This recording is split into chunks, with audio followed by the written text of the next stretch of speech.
এক ভয়ঙ্কৰ হত্যাকাণ্ডই জোকাৰিছে শিৱসাগৰ। কুৱাপাতিতে পিতৃয়ে দাৰে ঘপিয়াই হত্যা কৰিলে পুত্ৰক। টুকাটুকি মাতেৰে পিতৃয়ে ক'লে সি আমাক বহুত অত্যাচাৰ কৰিছিল আৰু সহ্য কৰিব নোৱাৰিলোঁ, তাক মাৰি পেলালোঁ। প্ৰতিদিনে সুৰাৰ আগিত মাতাল হৈ ঘৰত অশান্তিৰ সৃষ্টি কৰি আহিছিল পুত্ৰই। এক ভয়ঙ্কৰ হত্যাকাণ্ডই জোকাৰি গ'ল শিৱসাগৰ জিলাক। শিৱসাগৰৰ কোঁৱৰপুৰ কাৰিগাঁৱত সংঘটিত হ'ল চাঞ্চল্যকৰ হত্যাকাণ্ডটো। নিজৰ পিতৃয়ে দাৰে ঘপিয়াই অতি নৃশংসভাৱে হত্যা কৰিলে পুত্ৰক। ৰমেন বৰুৱা নামৰ লোকজনে কুৱাপাতিতে দাৰে ঘপিয়াই হত্যা কৰিলে পুত্ৰ দীপু বৰুৱাক।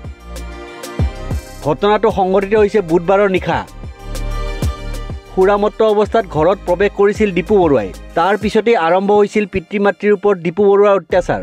সুৰাৰ আগিত মাতাল হৈ এফালৰ পৰা ঘৰৰ সামগ্ৰী লণ্ডভণ্ড কৰি এক ভয়ংকৰ পৰিৱেশৰ সৃষ্টি কৰিছিল দীপুৱে। প্ৰতিদিনে সুৰাৰ আগিত মাতাল হৈ ঘৰত অশান্তিৰ সৃষ্টি কৰি আহিছিল দীপু বৰুৱাই। মাৰপিট কৰিছিল পিতৃ মাতৃক। সুৰামত্ত পুত্ৰৰ অত্যাচাৰ দীৰ্ঘদিন ধৰি নীৰৱে চকু পানী টুকি সহ্য কৰি আহিছিল বৃদ্ধ পিতৃ মাতৃয়ে। অৱশেষত নিজ পুত্ৰৰ অত্যাচাৰ সহ্য কৰি থকা ৰমেন বৰুৱাৰ ধৈৰ্যৰ যেন বান ছিঙিল। অত্যাচাৰী পুত্ৰৰ প্ৰতি থকা খং ক্ষোভে যেন ৰমেন বৰুৱাক এক ভয়ংকৰ সিদ্ধান্ত ল'বলৈ বাধ্য কৰালে। সুৰাৰ আগিত মাতাল হৈ প্ৰতিদিনৰ দৰে ঘৰ সোমাই হুলস্থুল কৰি শুই পৰিছিল দীপু বৰুৱা। তেতিয়া পুৱতি নিশা প্ৰায় 4:30 হৈছিল। ৰমেন বৰুৱাই মনে মনে অত্যাচাৰী পুত্ৰক শেষ কৰি পেলোৱাৰ সিদ্ধান্ত ল'লে। ৰমেন বৰুৱাই ভঁৰালৰ গাধৰিতে থকা সুকুৰিখন উলিয়াই আনিছিল। তেতিয়া গভীৰ নিদ্ৰাত দীপু বৰুৱা। তাৰে সুযোগত কুৱাপাতিতে সুকুৰিখনেৰে উপৰ্য পৰি ৰমেন বৰুৱাই ঘপিয়াই ঘপিয়াই হত্যা কৰিলে পুত্ৰ দীপু বৰুৱাক। থিতাতে প্ৰাণ গ'ল দীপু বৰুৱাৰ। দীৰ্ঘদিন ধৰি অত্যাচাৰ কৰি অহা পুত্ৰৰ তেজেৰে লুতুৰি পুতুৰি দেহ পৰি ৰ'ল পিতৃ মাতৃৰ সন্মুখত। লাহে লাহে খবৰ বিয়পি পৰিল গাঁওবাসীৰ মাজত। ৰাইজে খবৰ দিলে আৰক্ষীক। কিছু সময়ৰ ভিতৰতে কোঁৱৰপুৰ কাৰিগাঁৱৰ ৰমেন বৰুৱা ঘৰখনত উপস্থিত হ'লি শিৱসাগৰ আৰক্ষী। চোতালৰ এচুকত পুত্ৰক ঘপিয়াই হত্যা কৰা দাখন লৈ বহি থাকিল বৃদ্ধ পিতৃ ৰমেন বৰুৱা। আৰক্ষীয়ে প্ৰথমে হত্যাকাণ্ডত ব্যৱহৃত দাখন জব্দ কৰিলে।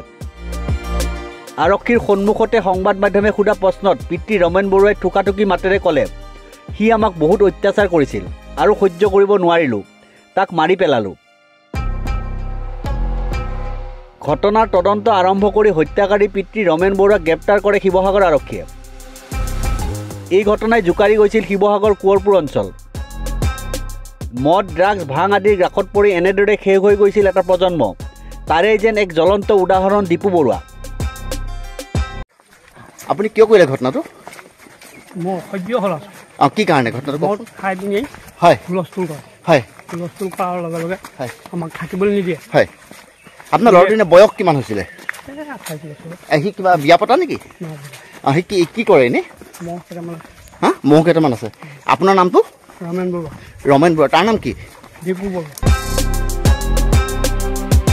শিৱসাগৰৰ পৰা ৰাতু কুমাৰ দাসৰ ৰিপৰ্ট, নিউজ 13।